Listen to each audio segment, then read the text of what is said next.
Hello friends, welcome back to our channel. అందరికీ నమస్కారం. సాధారణంగా మనం ఎగ్ టొమాటో కాంబినేషన్తో లేదా మునక్కాయ టొమాటో కాంబినేషన్తో కర్రీ చేస్తూ ఉంటాం. కానీ ఈ మూడింటిని కలిపి కర్రీ ఎప్పుడైనా చేశారా? చాలా టేస్టీగా ఉంటుంది. సింపుల్గా ప్రిపేర్ చేసుకోవచ్చు. ఈ రెసిపీ చపాతీ రైస్లోకి చాలా బాగుంటుంది. దీనికోసం ముందుగా మనకు కావాల్సిన క్వాంటిటీలో ఎగ్స్ని తీసుకొని ఉడికించుకొని షెల్స్ రిమూవ్ చేసి పక్కన ఉంచుకోవాలి. అలాగే నేను ఇక్కడ 2 మీడియం సైజ్ ఉల్లిపాయలను 3 టమోటాస్ని తీసుకున్నాను.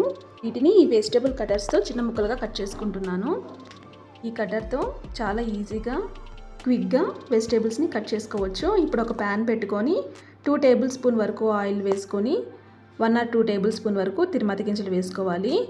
ఇప్పుడు ఇందులోకి మనం సన్నగా కట్ చేసి పెట్టుకున్న ఆనియన్ ముక్కల్ని వేసుకొని మీడియం ఫ్లేమ్లో ఫ్రై చేసుకోండి.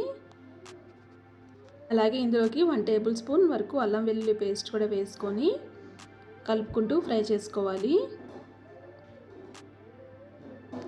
ఇది ఈ కర్రీకి మంచి ఫ్లేవర్ అండ్ టేస్ట్ని ఇస్తుంది. ఇప్పుడు ఇలా ఈ ఆనియన్స్ మెత్తగా ఉడికిన తర్వాత ఇప్పుడు ఇందులోకి మనం ముందుగా కట్ చేసి పెట్టుకున్న మునక్కాయ ముక్కల్ని కూడా వేసుకొని ఒకసారి కలుపుకొని ఉడికించుకోవాలి.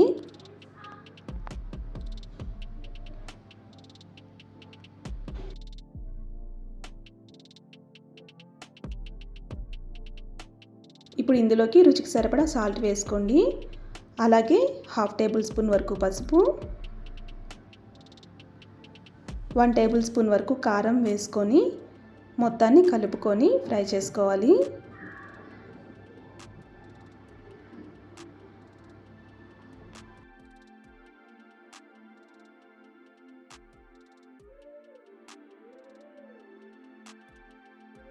ఇప్పుడు ఈ ముక్కలను మూత ఉంచుకొని ఒక 2 నిమిషాల పాటు ఉడికించుకోండి.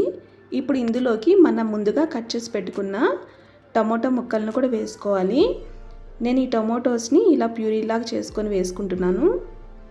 ఇలా చేస్తే కర్రీకి మంచి గ్రేవీ వస్తుంది, టేస్ట్ కూడా బాగుంటుంది. ఇలా ఒకసారి కలుపుకొని మూత ఉంచుకొని ఒక 5 మినిట్స్ పాటు ఉడికించుకోండి.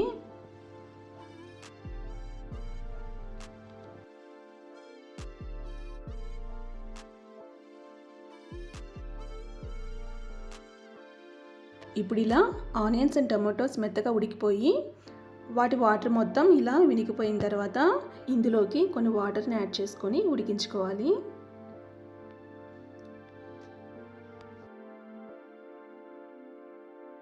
ఇలా గ్రేవీ కొంచెం ఉడికిన తర్వాత ఇప్పుడు ఇందులోకి మనం ముందుగా బాయిల్ చేసి పెట్టుకున్న ఎగ్స్ని ఇలా బారుగా కట్ చేసి వేసుకోవాలి.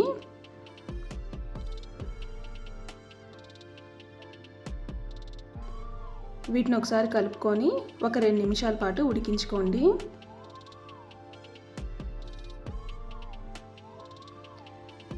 ఇప్పుడు ఇందులోకి 1/2 టేబుల్ స్పూన్ వరకు గరం మసాలా, 1 టేబుల్ స్పూన్ వరకు ధనియాల పౌడర్ వేసుకోండి.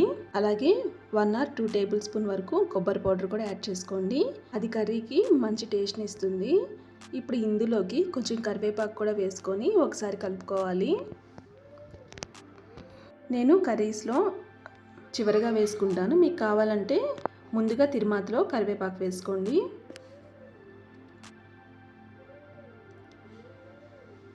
ఇలా మొత్తాన్ని ఒకసారి ఉడికించుకున్న తర్వాత ఒకసారి ఉప్పు కారంని చెక్ చేసుకొని సరిపోనట్లయితే ఒకసారి అడ్జస్ట్ చేసుకోండి.